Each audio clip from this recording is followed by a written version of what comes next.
Hello everybody, hope you're doing well. If you're new to the channel, thank you for joining us. If you have been here before, thank you for returning. Today I'm going to be starting a series of videos and readings in regards to The 12 Pillars. It's a novel written by Jim Rohn and Chris Widener. This is one of my favorite books. It's a short book. Jim Rohn was an American businessman and success coach. A lot of the stuff that Tony Robbins actually has taught, he learned from his mentor, Jim Rohn. Chapter 1, entitled A Chance Encounter. Quote, "The only way things are going to change for you is when you change." End quote. Crud! His hand hit the dashboard as he said it. I can't stand this car. That about sums up Michael Jones's life. Crud. And he can't stand it. 40 years old, a wife of 15 years he doesn't know how to connect with, and 2 kids he barely knows. Add to that a boring job that doesn't challenge him and hardly pays the bills. In a word, crud. Where had his life gone? Out of college, he and his wife, Amy, had been so filled with dreams. Their lives were ahead of them, and nothing seemed impossible. They were full of potential and wanted to do so much. Now they were nowhere near where they had hoped to be. Michael loved Amy, but it just wasn't what it could be. They had grown apart through the years, and he had no idea how to fix it. The kids are great, but again, there was just no connection with them like he thought normal families should have. And his job? Definitely not what he wanted. A man his age making $40,000 a year with no upside? This was hardly what he had imagined for his life. It was what it was, and it seemed like he was stuck. Stuck with a dead-end job and poor relationships. This wasn't the success and happiness he and Amy had planned for. But his life was about to change. This car is the worst, he thought, as it convulsed and finally died. Going about 30 miles an hour when it stopped running. He guided it as it coasted to stop along the road. He was on his way to a sales call, and he had never taken this road before.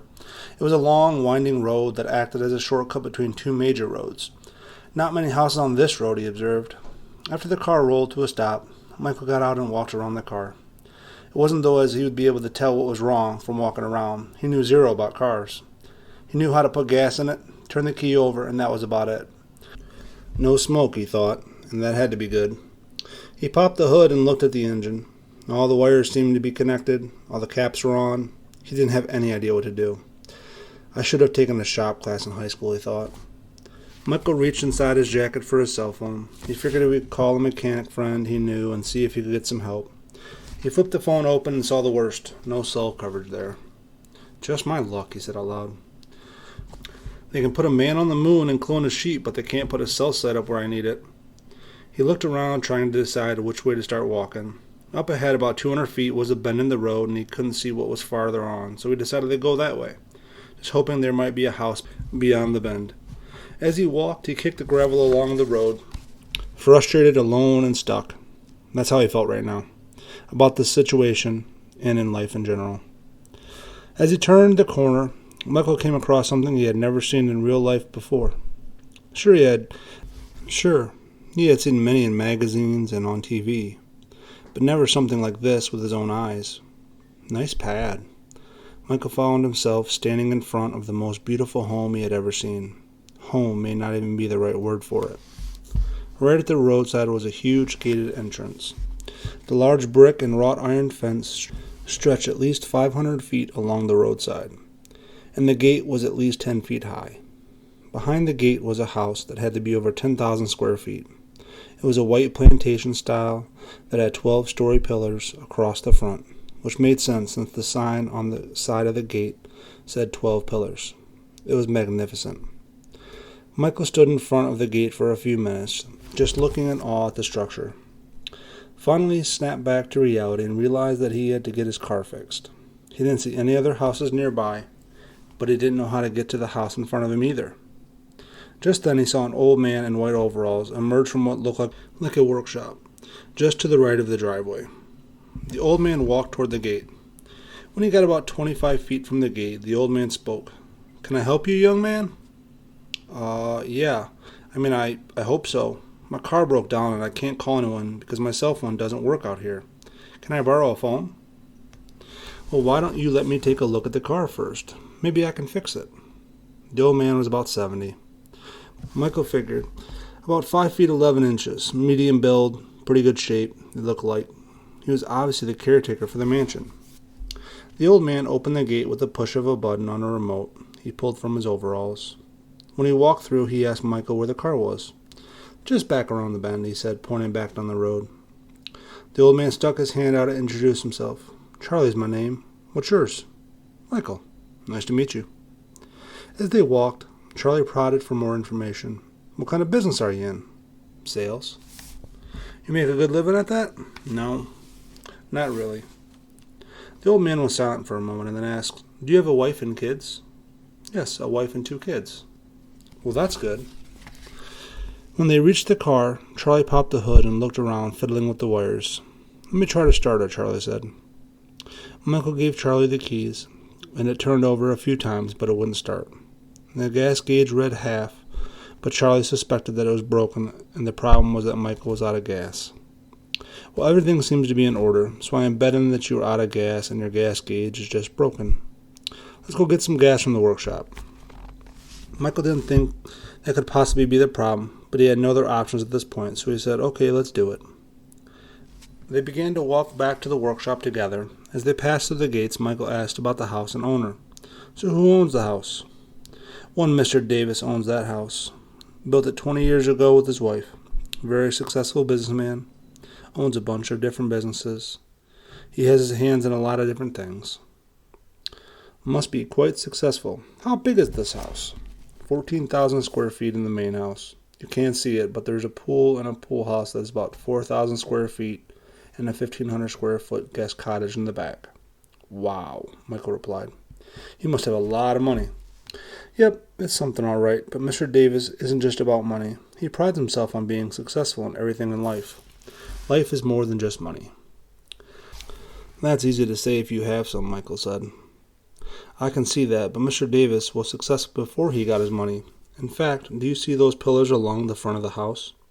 Each one represents a different area of success that Mr. Davis says is important for life. He built the house that way to represent his philosophy on life. Oh yeah? That's pretty cool, I guess. Just then, they arrived at the workshop. Would you like a cup of coffee, Charlie asked. I just brewed a pot before I saw you standing at the gate. Sure, I'll take a cup. Michael looked around. The workshop was almost as big as his house. It had every tool you could possibly imagine. How do you like it? Oh, black, thanks, Michael replied. Charlie poured the cup and then brought it to him. There you go. Thanks. Michael took a sip and looked out the window at the main house. I sure would love to be that successful. I am sure you could be if you wanted to, Charlie said. Well, I've given my best shot in the last 18 years, and it doesn't seem to have done much. You've worked hard, have you? Charlie asked. I have worked very hard. Harder than most. I work long hours, work overtime, everything. That may be your problem, Charlie suggested. Working hard is a problem? Michael asked, looking confused. No, working hard isn't a problem in and of itself, but Mr. Davis always says that the first pillar of success is to work harder on yourself than you do on your job. I don't get it, Michael said.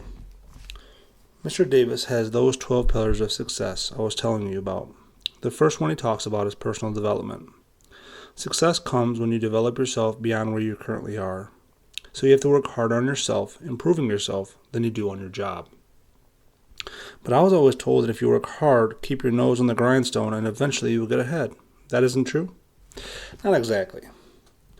You see, you will get the job in a company and the salary that goes with it, that you deserve because of the level of skill you have. So you can work as hard as you want, long hours and everything, but as long as you stay at the same skill level, you will never go beyond that level of pay and promotion. So how do I get ahead? You start working on yourself.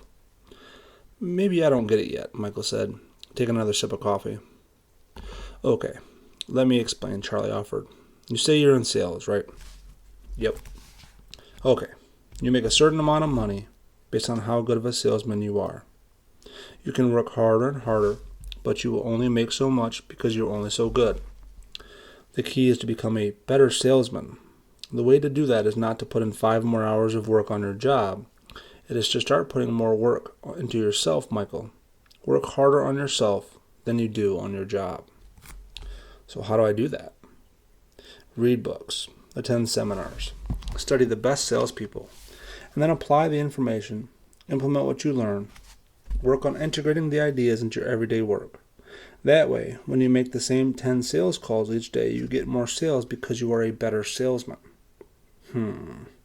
Michael stared out the window at the mansion in the distance. Then he turned to Charlie. How did you get so smart, he said with a smile.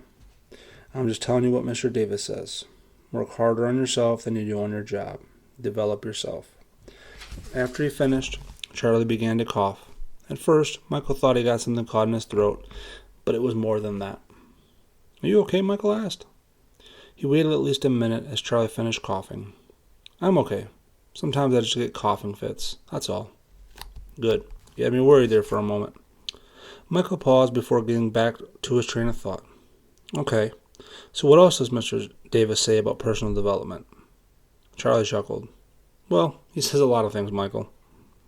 So give me some. I need all the help I can get. Why do you think you need so much help? I'm stuck. I loathe my job. I feel like I have no upside. I don't feel like I provide very well for my family. My car breaks down on the side of the road, you name it. I need help making my life better.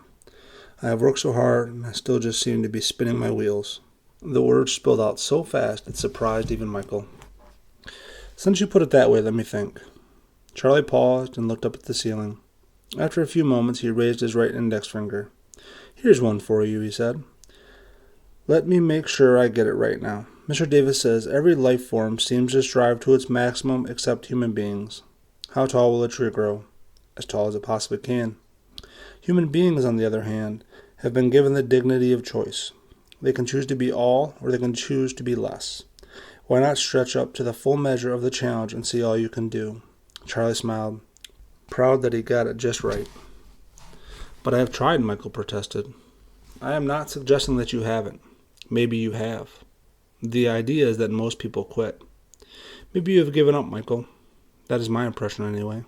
With all due respect, it sounds as though you have worked hard, found that you are stuck, and perhaps have given up. Maybe it's time to stretch and grow again. Michael tilted his head back and finished the last bit of his coffee, and then set the cup down on the table. Yeah, maybe so. Maybe so. I just want things to change for me and my family. Charlie stood up and began to walk to the back door. Come with me. I'll get you some gas, and on the way back to the car, I'll give you one last thing to think about. Charlie and Michael went on and got a gas can, filled it, and walked back to the car.